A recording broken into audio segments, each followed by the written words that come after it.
I've worked the night shift in the ER for 8 years, and I swear, if these walls could talk, they'd whisper things no one should ever hear. There's something about hospitals after midnight that feels off. Too quiet, too still, like the air is holding its breath. People think the scariest part is the blood and the trauma, but no. It's the silence between the sirens that gets under your skin. I clocked in that night like any other. 2 a.m., running on caffeine and sheer willpower. The halls were dim, humming with that low fluorescent buzz that feels like it's drilling straight into your skull. It was a Wednesday, always the worst. Not for any real reason, just a superstition we all believed in. Wednesdays pull in the weird ones. Around 2:47, the radio crackled. Incoming trauma. Male, mid-30s. GSW to the chest. ETA 4 minutes. Gunshot wound. The adrenaline hit immediately. That weird rush where your body wakes up before your brain does. I grabbed gloves, set up the trauma bay, and made sure the crash cart was ready. My heart pounding. Every second counts. When the paramedics burst through the doors, it was chaos. Blood everywhere. The guy, Jake, was pale, his eyes fluttering open just long enough to whisper something I couldn't catch. We got to work fast. Pressure on the wound, fluids, chest tube, call surgery. You don't think, you just move. But something about him stuck with me, not just the way he looked. Young, clean cut, like the kind of guy who jogs before work, but the tattoo on his wrist. It wasn't your typical ink, just a single word. Promise. We stabilized him enough to get him upstairs, but his blood pressure kept crashing. When they rolled him to the OR, I caught a glimpse of his face again. It looked peaceful, almost like he'd accepted something long before we ever met him.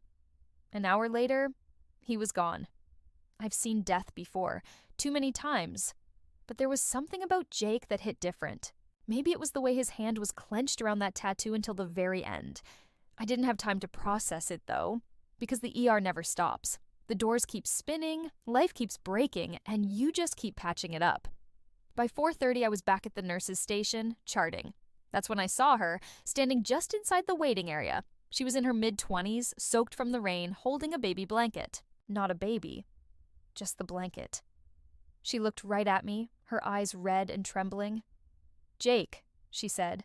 "They brought him here, right?" I froze. I didn't even need to check the chart. I knew. We're not supposed to say anything. Hospital policy. But something in her face, pure heartbreak, made me nod. She whispered, "He told me he'd come back this time. He promised." That word again. Promise. Before I could respond, a code alarm blared. Another trauma. I had to run, but her voice stuck in my head all night, like an echo I couldn't shake. By dawn, I was exhausted. My scrubs were stiff with dried blood, and the city outside was waking up like none of this ever happened. I was just about to clock out when the clerk handed me an envelope. "Found this in the trauma bay," she said. "Has your name on it." My name, written in shaky handwriting. Inside was a single Polaroid photo. It was old, maybe 10 years back. In it, a little boy sat on someone's shoulders, both of them smiling at the camera. The man in the photo was Jake, the kid. I recognized him, not from the ER, but from a case 3 years ago. A car crash. The kid didn't make it. My hands went cold. I flipped the photo over, and written on the back in faint blue ink were 3 words. "Keep the promise." That's when I noticed the timestamp in the bottom corner. The photo had been taken exactly 3 years ago to the day. I just stood there, staring, the hospital sounds fading into a low hum. Later that morning, I asked around. None of the nurses remembered seeing the woman with the blanket. Security checked the cameras. Nothing. It was like she'd never been there. That's the thing about hospitals. People come and go. Some leave their bodies behind, some their memories, and some something else entirely. A week later, during another night shift, I was walking past room 12, the same trauma bay where Jake had died, when I heard it. Faint, just under the steady beep of the monitors. A whisper, soft, like someone breathing a name. I leaned closer. "Hello?" No answer. Just the sound of rain tapping against the window. I told myself it was exhaustion, hallucination, lack of sleep. But when I looked down at the monitor, something flickered across the screen. A patient ID number that didn't belong to anyone on the floor. It read, JD 1029, Jake's initials, the date he died. My blood went cold. I hit the power switch on the monitor, and it blinked off.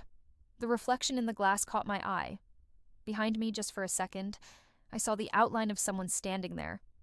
A man. Faded. Watching. When I turned around, the hall was empty. I don't talk about that night. Not to my coworkers, not to anyone. You learn quick in this job that there are some things you can't chart, can't explain, can't fix. You just carry them. Every night since, I still clock in, still pull on my scrubs, and walk those same sterile halls.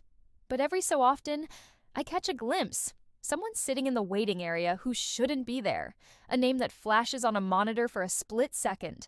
A whisper that sounds too real to be the wind. Maybe it's guilt. Maybe it's grief. Or maybe it's something the living aren't meant to understand. All I know is, ever since that night, when a trauma call comes in, gunshot, car crash, overdose, I hear that same word echoing somewhere deep inside me. Promise.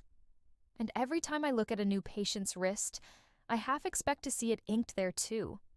Maybe hospitals don't just hold the sick and dying. Maybe they hold the ones who can't move on. The ones still trying to keep their promises. I still show up.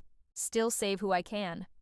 But sometimes, when the lights flicker at 3 a.m., and I swear I hear someone whisper my name, I wonder if one day I'll be the one walking these halls, trying to keep mine. Thank you so much for watching. If you have your own stories from the quiet hours of the night, I'd love to read them in the comments. Don't forget to like this video and subscribe for more stories from the other side. Stay safe out there.